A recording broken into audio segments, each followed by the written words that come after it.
All of our classes now have teams, some smaller than others. I'm particularly pleased with how well teams have come together and are working together on the new introductory courses, where we've got big teams who are very much needed with the large numbers of people coming along, and those teams are really working well together and getting a lot out of being on teams. So why are we emphasising teamwork so much this year? First of all, it's good for us. It's good for the existing Sangha members to work together in this way. It's good for our practice of generosity. The Dharma is the greatest gift you can give, and being on a team is being very directly involved with giving the Dharma.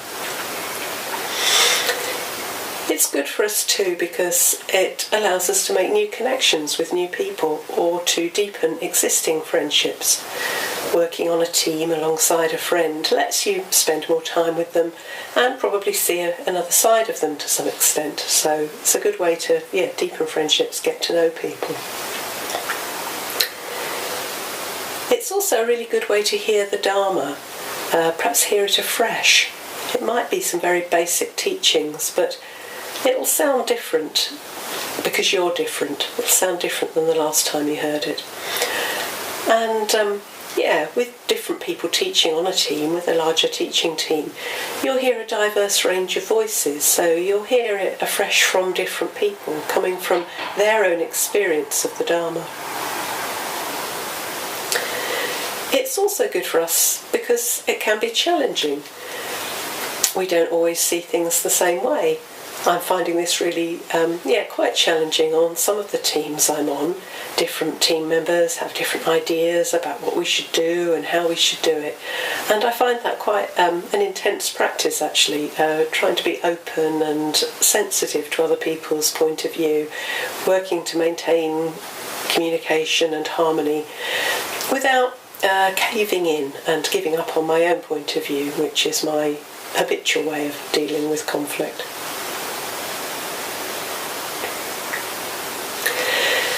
Being on a team, working in teams, is also important because it's how we best communicate the Dharma.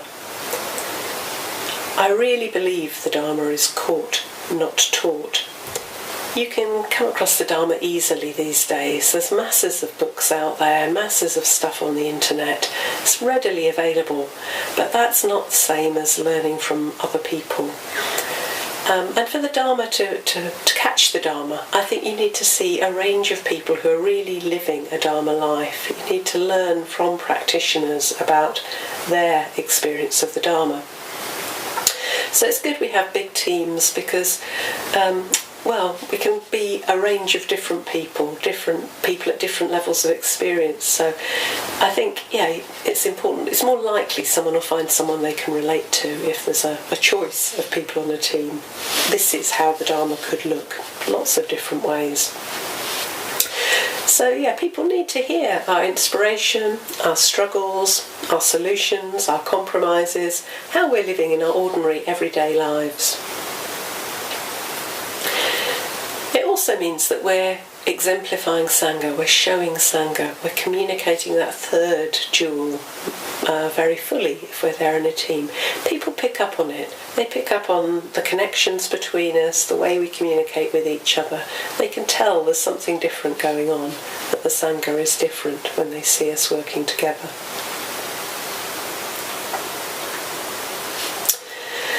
So being on a team is good for us on the team, it's good for others, the people in the class, and there's something important about both of those coming together.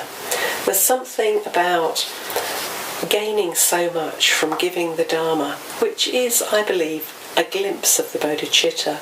It gives us a glimpse of that transcendent spiritual energy towards awakening for the sake of all. So it's not for us, it's not for others, it's both of those. That's why we're practicing. It's said that the bodhicitta is most likely to arise in a Sangha context in a Sangha, particularly in intense conditions, working together intensely. So by being in teams, we're part of providing the conditions for the bodhicitta to perhaps arise between us, within us, in the Sangha. And whether or not you're on a class team, you're part of this if you're participating in some way. So whether you clean the loos, whether you work on the accounts in the office, whether you give money, whether you come along to a class, whether you come to Sangha night, share in discussion groups, chat to people over tea, you're part of giving the Dharma.